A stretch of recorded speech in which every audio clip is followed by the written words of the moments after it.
जय श्री कृष्णा मित्रों, आज मैं आप सबको कामिका एकादशी व्रत कथा सुनाने जा रही हूँ। तो चलिए सुनते हैं।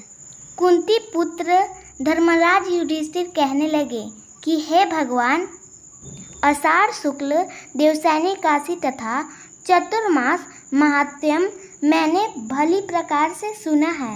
अब कृपा करके श्रावण कृष्ण एकादशी का क्या नाम है सो बताइए। श्री कृष्ण भगवान कहने लगे कि हे युधिष्ठिर, इस एकादशी की कथा एक समय स्वयं ब्रह्मा जी ने देवश्री नारद से कही थी, वही मैं तुमसे कहता हूँ। नारद जी ने ब्रह्मा जी से पूछा था, हे पितामह, श्रावण मास के कृष्ण पक्ष की एकादशी की कथा सुनने की मेरी इच्छा है। उसका क्या नाम है, क्या विधि है और उसका महत्व क्या है, सो कृपा करके कहिए। नारद जी के ये वचन सुन के ब्रह्मा जी ने कहा, हे नारद, लोगों के हित के लिए तुमसे बहुत ही सुंदर पक्ष किया है। श्रावण मास की कृष्ण एकादशी का नाम कामिका है। उसके सुनने मात्र से वाजपेयी यज्ञ का फल मिलता है। इस दिन शंख चक्र गदाधारी विष्णु भगवान का पूजन होता है, जिनके नाम श्रीधर, हरि, विष्णु, माधव, मधु सूदन, हरे। उसकी पूजा करने से जो फल मिलता है वो सुनो। जो फल गंगा, काशी, नैमिषारण्य और पुष्कर स्नान से मिलता है, वह विष्णु भगवान के पूजन से मिलता है। जो फल सूर्य चंद्र ग्रहण पर कुरुक्षेत्र और काशी में स्नान करने से, समुद्र वन सहित पृथ्वी दान करने से, सिंह राशि के बृहस्पति में, गोदावरी और गंडकी नदी में स्नान से भी प्राप्ति नहीं होता, वह भगवान विष्णु के पूजन से मिलता है। जो मनुष्य श्रावण में भी भगवान का पूजन करते हैं, उनसे देवता, गंधर्व और सूर्य आदि सब पूजित हो जाते हैं।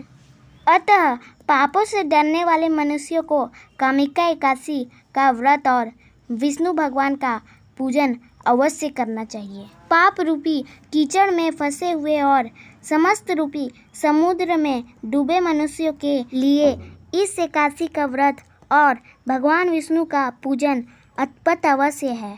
इससे बढ़कर पापों के नाशों का कोई उपाय नहीं है। हे नारद, स्वयं भगवान ने यही कहा है कि कामिका व्रत से जीव क्योनि को प्राप्त नहीं होता। जो मनुष्य इस एकादशी के दिन भक्ति पूर्वक तुलसी दल भगवान विष्णु को अर्पण करते हैं, वे अवश्य में करना चाहिए।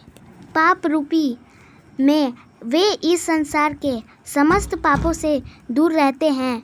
विष्णु भगवान रत्न, मोती, मणि तथा आभूषण आदि से इतने प्रसन्न नहीं होते जितने तुलसी दल पूजन का फल 4 भार चांदी और 1 भार स्वर्ण के दान के बराबर होता है। हे नारद, मैं स्वयं भगवान की अति प्रिय तुलसी को सदैव नमस्कार करता हूँ। तुलसी के पौधे को सींचने से मनुष्य की सब यातनाएं नष्ट हो जाती हैं और संपन्न से मनुष्य पवित्र हो जाता है।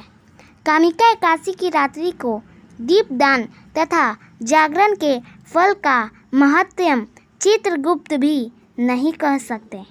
जो इस एकादशी की रात्रि को भगवान के मंदिर में दीप जलाते हैं, उनके पितर स्वर्गलोक में अमृत पान करते हैं तथा जो घी या तेल का दीपक जलाते हैं, वे 100 करोड़ दीपकों से प्रकाशित होकर सूर्यलोक को जाते हैं। ब्रह्मा जी कहते हैं कि हे नारद, ब्रह्मा जी तथा भ्रूप हत्या आदि पापों को नष्ट करने वाली इस कामिका एकादशी का व्रत मनुष्य को यत्न के साथ करना चाहिए।